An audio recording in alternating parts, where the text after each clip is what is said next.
Hi, how's it going? My name's Josh Brower, and this is my midterm report. I chose to do the report on the Syrian Civil War. There's a few reasons I actually chose to do so. Probably the main reason is I actually follow the Syrian Civil War through social media as well as news media outlets when it was happening, and it's something that I'm actually glad that was offered as one of the options because it's something that I was hoping I would be able to talk about in this class. Um, so kind of starting off, I just wanted to go over the history of Syria really quick, just kind of breeze over a couple things. And the reason being is I am a history major, so I tend to assess things in a historical context. Um, so looking at Syria, Syria is a modern state that was established after the end of centuries of Ottoman Empire control. And that happened right after World War One. After they became their own country, they were actually taken over by France, part of a French mandate, and it represented the largest Arab state to emerge from the Ottoman Empire. Um, it gained independence as a parliamentary republic in 1945 from France, um, and when they became a founding member of the United Nations. And this ended the French mandate in the country. Um, this post-mandate, post-independence period was very tumultuous, and it had um, brought forth a large number of military coups, and it shook the country from about 1949 to about 1971. And this is important just because it's how the al-Assads became into power. So I just want to talk about it for just a minute or two. So the coup d'états. Um, this is how Hafez al-Assad came to power in 1970. So the coup d'états, there's a couple that happened. He was a part of the one that happened in 1963, which brought forth the Syrian regional branch of the Arab Socialist Ba'ath Party to power, which was appointed and he was appointed commander of the Syrian Air Force. He also participated in another coup in 1966, which put a guy named Salah Jahid into power, um, but it also put him in a better position for a future power grab, which is another coup d'etat. He was appointed defense minister by Jahid, and in 1970, Assad seized power by toppling Jahid and appointed himself the undisputed leader of Syria in 1971. He was an authoritarian dictator. Assad instituted a one-man rule and organized state services into sectarian lines. Um, this is something that's really important in Syria. Um, so the large majority of the population is Sunni, and they retain some power by becoming formal heads of political institutions. But the far majority of power actually went to the Alawites, which is a branch of the Shiites, um, and they were given control over the military, intelligence, and security apparatuses. Um, During Hafez's rule, he definitely westernized Syria, brought a lot of change to the area, um, but he did so by taking a lot of the rights of the people away. Um, he actually passed away in 2000, and his son, Bashar al-Assad, oh sorry, Bashar al-Assad took over the presidency. And when he took over the presidency, everybody thought he would bring democracy to Syria. And he definitely talked the talk, but he definitely did not walk the walk. Um, and at first, the Western world kind of stood behind him. But, after he kind of steered away from democracy after he became president, the Western world kind of took notice of that. And that's just important just because of future events, especially what's happening in the Syrian civil war. So jumping forward, I just wanted to talk about the Arab Spring. So this is kind of the start of the Syrian civil war. This happened the Arab Spring started in 2010, and it started in Arab countries, mainly started in Tunisia. And what it was a series of anti-governmental protests and uprisings across the Middle East in 2010 and 2011. It started in Tunisia, then moved through Egypt and Libya, and then Syria soon took up protest against Bashar al-Assad. And in Syria, they sought democratic reform. Um, in Tunisia and Egypt and Libya, they had toppled their dictatorships and were seeking also democratic reform. So looking at it through Assad's perspective, he saw it as a threat. He saw his neighboring nations that were being swept up by this Arab Spring, and they were being dethroned, so to say. And he was very nervous, so he actually took action against these protesters, and it wasn't peaceful action. He actually he responded with violent actions, killing hundreds of demonstrators and imprisoning many, many more. This is kind of the Syrian government's stance against protests now, is to fight back with military action. In July 2011, defectors from the military announced the formation of the Free Syrian Army, a rebel group aiming to overthrow the government of Syria, which helped Syria kind of slide into a civil war. Initially, the freedoms of the economic woes fueled resentment of the Syrian government, and public anger was inflamed by a harsh crackdown on protesters. Successful uprisings in Tunisia and Egypt kind of energized and gave hope to the Syrian pro-democratic activists. And it also brought in many Islamist movements that were strongly opposed to Assad's rule. That was also a good and a bad thing. It brought a lot of support for the rebels, but it also brought a lot of jihadist movements in, such as Al-Qaeda moving into the area. But all these groups tended to have a common goal of bringing down Assad's government. They didn't agree on what to replace it with, but they did agree that Assad needed to go. Like I was saying, this did pave the way for Islamic extremists and jihadists to enter Syria and kind of aid in the rebel uprising. So towards the end of 2011 and the beginning of 2012, Islamic extremist groups such as Al-Qaeda started sending forces into Syria to gain a foothold in the warring state.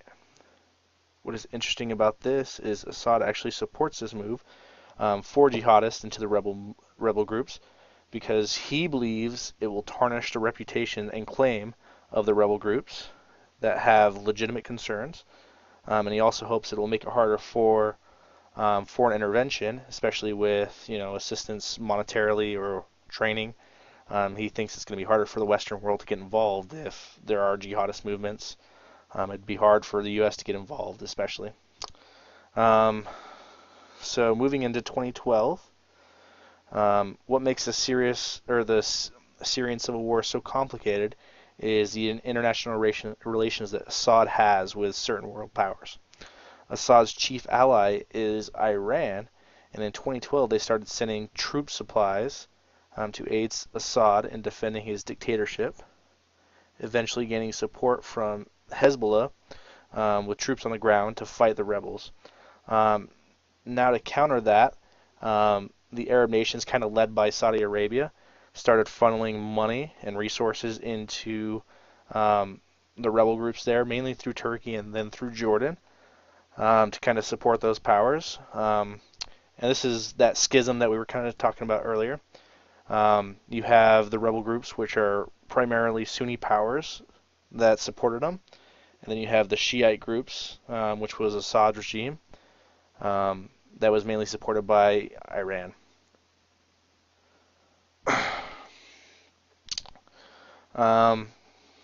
Now this kind of takes a turn in the war. In 2013, the U.S. catches wind that Bashar al-Assad has been using chemical weapons against rebel groups and protesters. The attack centered in the town of Ghouta, killing thousands of men, women, and children. This brought strong international reaction from the Western world, especially from the United States. The reaction from President Obama is to form targeted military strikes against Assad, and a plan is hatched at that time for the CIA to send resources and manpower to Syria and start training Syrian rebel groups.